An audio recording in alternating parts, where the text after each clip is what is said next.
reerahan waxa isku diray waa dhalinyaro yaryar oo meel heer joogta waa niman aanad arigaaga ku aaminteen inuu ku raaco ayaa mustaqbal umadeed ka talinaya iyo itijaaha dadku yeelanaya siyaasiga iyo dhankay u soconayaan iyo waxanba wiil yar oo laga yaabo ma inuu sakhraaye ama aanu nolosha ugu yaraan xataa haddaynu idhaahno waxa kaloo dhan uu ka nabadgalay aan ahayn qof aqoon loo wax laga dhagaysta ahayn waxaan uga dan leeyahay webpageskeena ama waxeena ugu tirada badan leh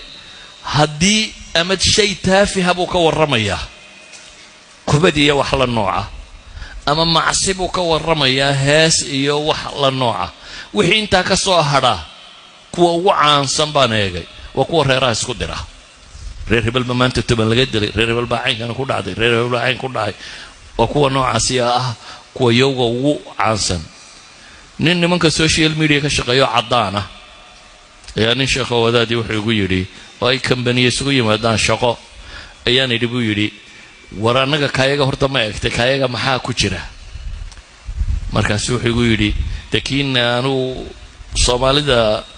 bahladooda maan eegin social media maan eegin laakiin haddaad laba cashay siisa buu yidhi waan kuu keeni karaa soomaalida social mediaheeda laba casho iga maqnaa buu yidhi deetana uu igu soo noqday wuxuu igu yidhi idinka waxa idinku badan dadka madaxa ka xanuunsanaya